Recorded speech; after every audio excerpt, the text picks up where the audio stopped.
Hi folks, I think Sony is in a bit of a trouble, mainly because of two reasons. First of all, in general, their product palette is aging and too expensive compared to the competition. The competition didn't sleep. We have great cameras from Nikon, Canon, Fujifilm, Panasonic and so forth. And often those cameras are already more affordable than Sony gear. So that's problem number one. And today a second problem has just been added, but only for our US followers, because in the US, as you know, the tariffs are in effect and Sony increased the price on all alpha cameras and lenses across the board, something like +10 up to +30% on cameras and lenses, which makes it even more problematic that the Sony palette is in most cases outdated or are they more expensive than the competition. So today I want to dig you into the price increases for the US and then talk also in general what Sony should do to really get back some of the appeal they are starting to lose compared to some innovation coming, for example, from Fujifilm and Nikon, and what I hope that Sony will do in the future to be sexy again and even make up for the price increases, okay? And this part is also interesting for non-US citizen. But so let's kick off with the fact that happened today. First of all, if you jump over at adorama.com, you already see the price increases valid on Sony Alpha cameras and lenses. They are not yet happening at BH Photo and Amazon. They should be updating the website today or tomorrow with a new price tags. So if you are a US reader watching me right now and you absolutely want to pre-order camera lens for the older price, you have to jump right now on BH Photo and Amazon, pre-order it ASAP to lock in the regular price before you see the new price. So in the description box below this video, I will link to all the cameras and lenses that will get a price increase, so you can just link on those affiliate links. Those are affiliate links, which means I earn a small commission, but you don't pay a cent more and you save some of the future price increases that are coming probably within the next 24-48 hours on BH Photo and Amazon too. So on Adorama, it's too late. The price increases are divided in two categories. Basically, the stuff that is manufactured in Japan and Vietnam, where Sony has factories, is going to get an increase around 10%, sometimes a bit less, sometimes a bit more.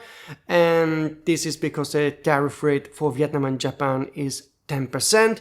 While Sony, particularly lenses and some FX cameras that get produced in China, those lenses and those FX cameras got a price increase of around 30%. Sometimes a bit less, sometimes a bit more, because the tariff rate, of course, as you know, is 30%.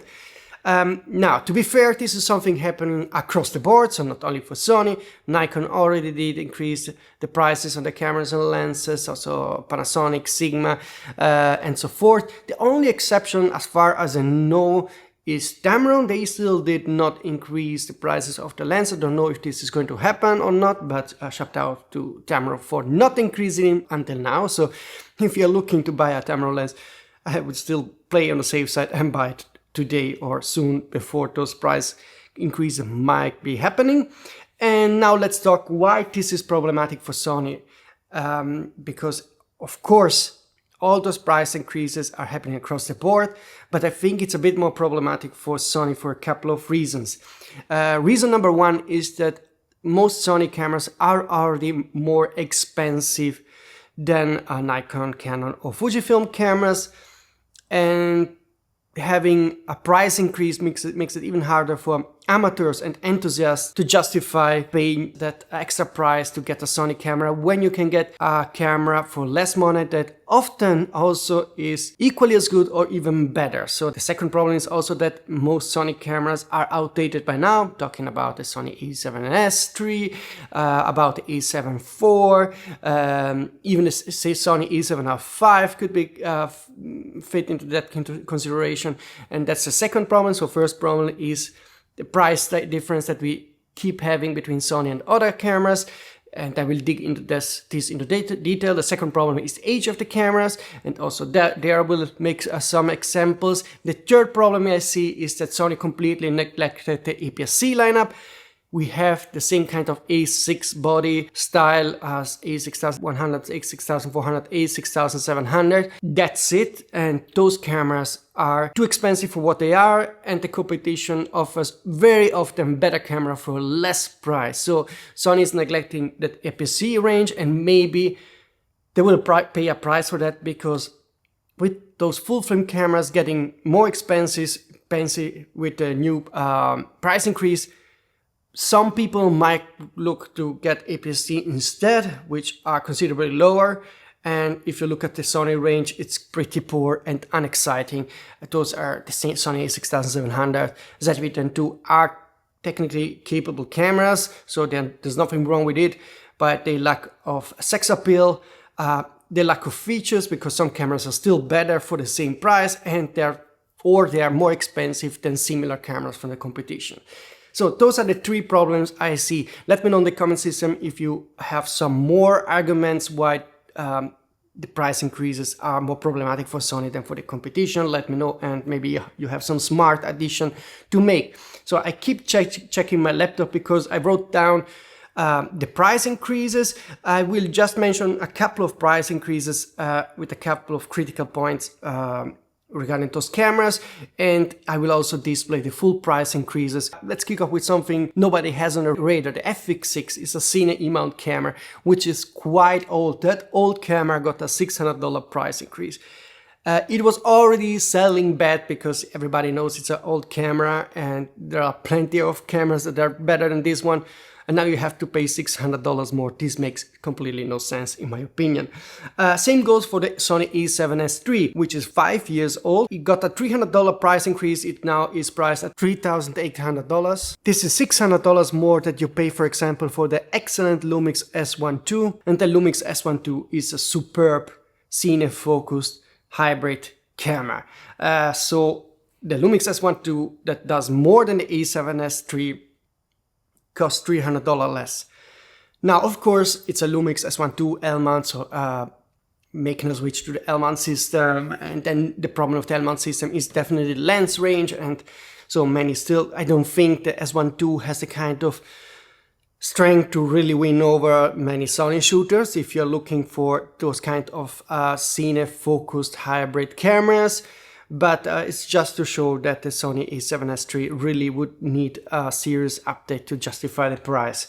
Then we have the Sony A7R V, the camera I own. The price did go up by $400, so up to $4,100. And at this point, we have to really think about the competition like the Nikon Z8, which is priced $400 less than the Sony A7R V, and often does stuff better than the Sony A7R V.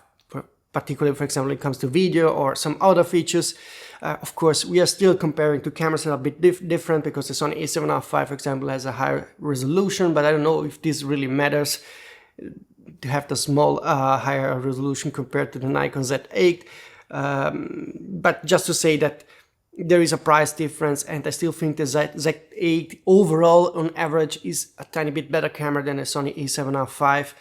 The Sony A7R V still better in resolution, probably in autofocus, but for the rest, the Z8 is a really capable camera. The A7R V is also $900 more than the Lumix S1R2. The Lumix S1R2 can do really capable video along being a nice high resolution camera. I think the Sony A7R6 is coming 2026, but they really need to bring in some proper innovation on the sensor front to have better video capability, or maybe even go crazy with a 100 megapixel sensor, just to bring a strong argument why the Sony A7R6 is different than the Canon R5 II or the Nikon Z8, Z9 or S1R2.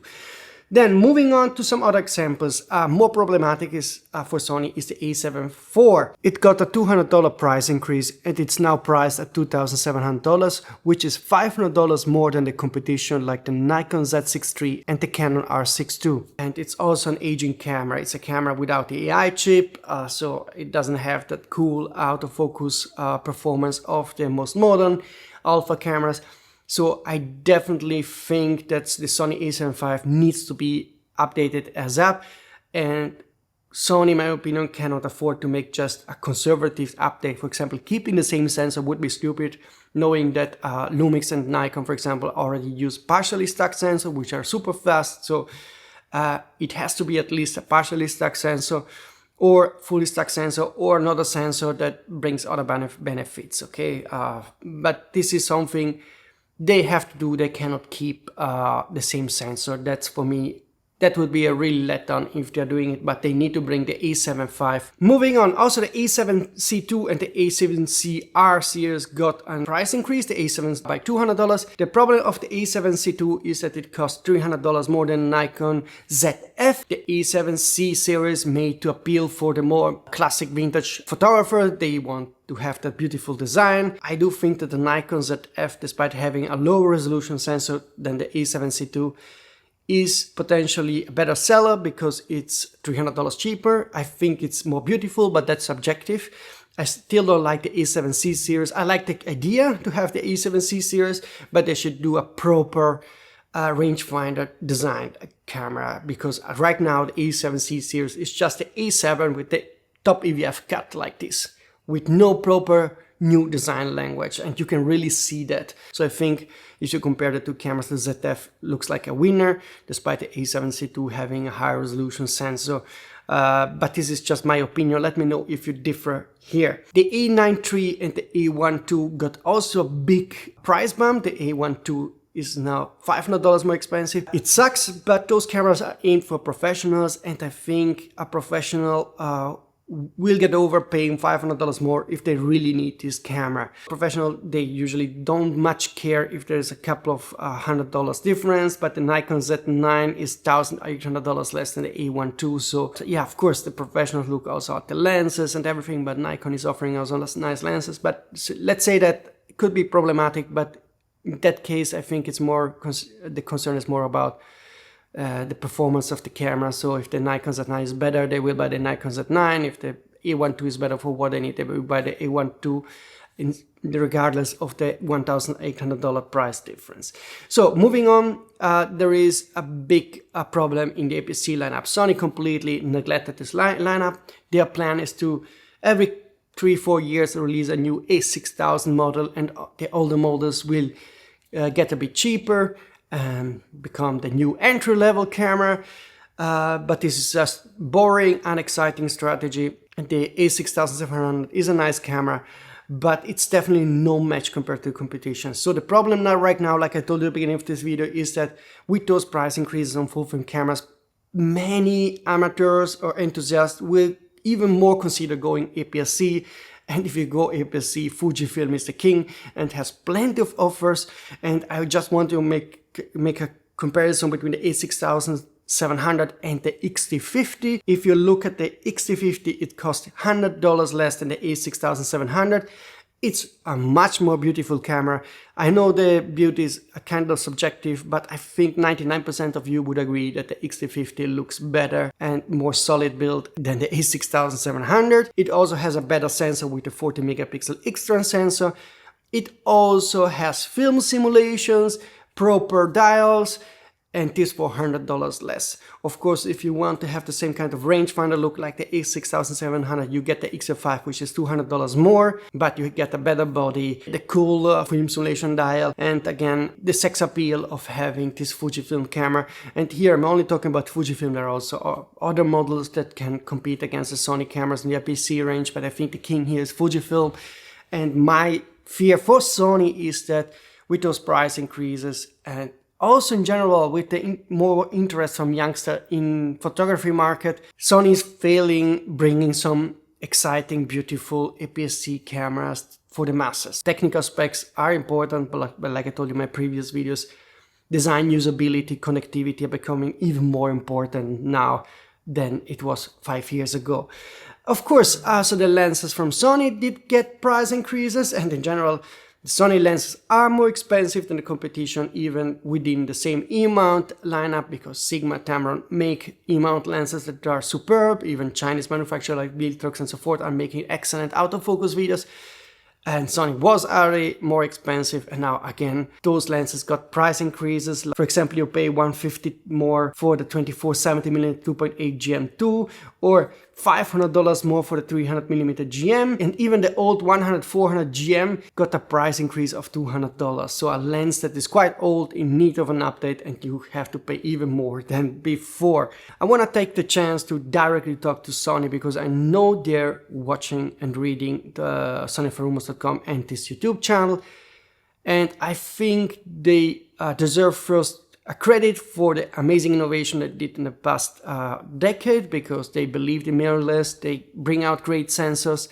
I'm particularly impressed still today about the lens design, like the 5150 2.0 GM is an excellent lens. So I think, for example, when it comes to the lens design, they are still capable to wow us every year and make excellent releases. So I have less to complain about the lens range, with some minor things, but that's just normal. There's always something missing in the lens range, and maybe the pricing that is a tiny bit too high.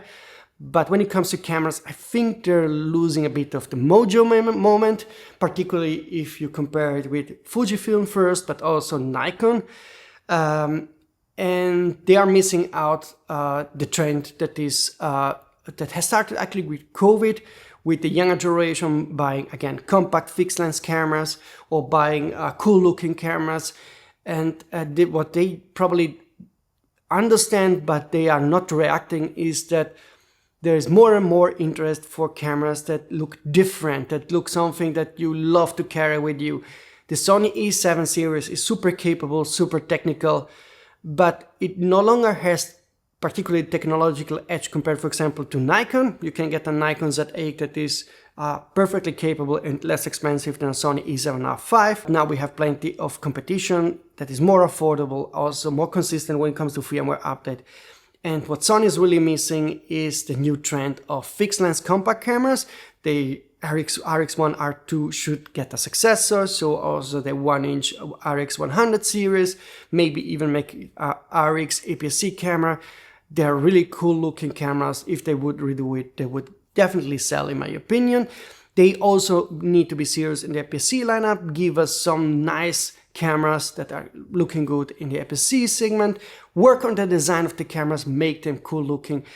For professional, it's okay to have the A1 II that looks like it is, but if you want to sell it to amateurs don't really care much if the sensor is 33 or 38 or 28 megapixel. They care how the camera looks. If it has cool gimmicks that make them give them fun while using the camera. Speaking about this, let's remind the X-Half or the XF5 or the film simulation dials from Fujifilm, or in general the film simulation, something we don't have as cool in the Sony segment, where we have the picture profiles, but that's boring. Like I told you in my previous video, I would love to get Kodak film simulations built in Sony cameras. That would be quite hot. And usability, connectivity, design should become a priority for the next couple of years for Sony. This was just my rant about today's price increases on Sony cameras and lenses in the US. In future, I also plan to make a video where I detail what kind of cameras Sony should make to win back some mojo and some momentum in the system. I have plenty of ideas that you might disagree or agree with. And in general, if you have some rumors about the upcoming Sony cameras, because there are 3 cameras coming between July and September, October, because 3 cameras got officially registered in China, then please contact me using email address here, contact from here, and hopefully you will tell me if you are close to some of the Sony managers and you know something about, for example, the A7V, the FX3 II that I know are coming. I don't know what the 3rd camera will be. Maybe you can tell me if you can be excited about those cameras, or if those cameras will just be a lukewarm, small update to the current already existing cameras. Then this would be really disappointing. But we can always hope Sony will surprise us in positive, okay? So comment this post, like this video to help me YouTube algorithm, subscribe to the channel, of course, hit the notification button, and see you soon.